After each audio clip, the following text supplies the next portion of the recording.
नमस्कार दोस्तों, स्वागत है हमारे YouTube चैनल भक्ति एक ज्ञानांश में।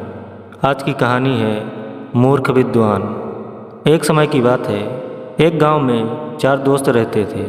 वह साथ साथ ही रहते। उनमें से 3 दोस्त बड़े ही विद्वान थे। उन्होंने इतना ज्ञान प्राप्त कर लिया था कि आगे कुछ सीखने के लिए बचा ही नहीं था।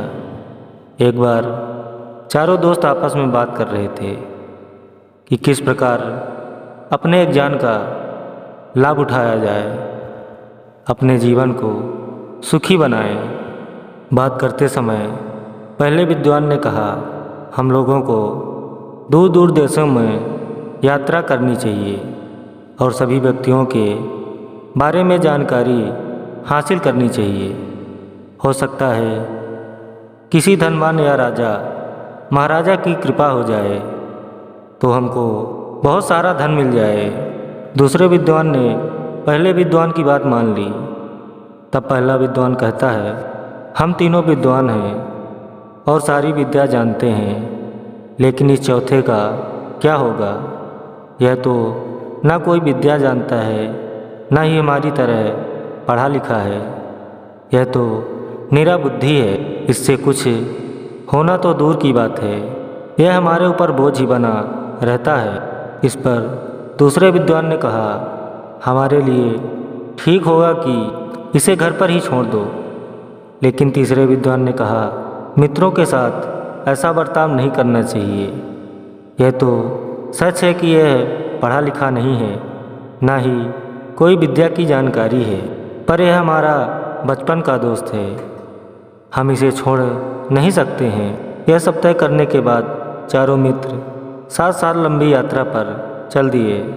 चलते चलते एक जंगल में पहुँचे। वह जंगल बहुत ही खतरनाक था, लेकिन चौथा मित्र कहता है, कहीं दूसरी तरफ से चलते हैं, यह जंगल हमें ठीक नहीं लग रहा है। वह तीनों मित्रों ने उसकी बात नहीं मानी। कुछ आगे जाने पर देखा कि किसी जानवर की हड्डियाँ बिखरी हुई हैं। हड्डियों को देखकर एक मित्र ने कहा, यह देखो, हमारे ज्ञान को परखने का सुनहरा अवसर है। आओ इस जानवर को जीवित किया जाए। इस पर पहले विद्वान ने कहा, मैं शरीर की हड्डियों को तैयार कर सकता हूँ। तो दूसरे ने कहा, मैं इस पर मांस, रक्त और चमड़ी चढ़ा सकता हूँ। तब तीसरे ने कहा, मैं इसमें प्राण डाल सकता हूँ। फिर क्या था, सभी ने अपना अपना काम शुरू कर दिया।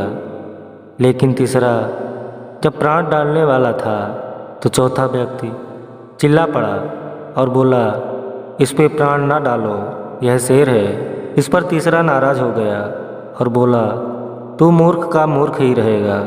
तू मेरी विद्वता पर संदेह करता है। अब मैं इसे जीवित करके ही छोड़ूंगा। तब चौथा बोला, तो तुम इसे जीवित करके ही छोड़ोगे? तो कुछ क्षण रुको।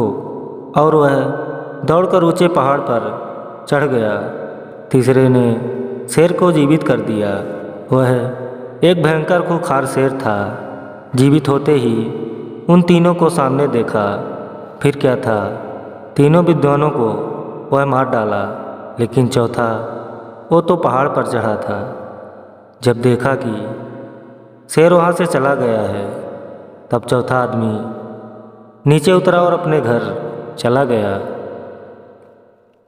तो दोस्तों, इस कहानी से हमें क्या शिक्षा मिलती है, कमेंट में ज़रूर बताइएगा।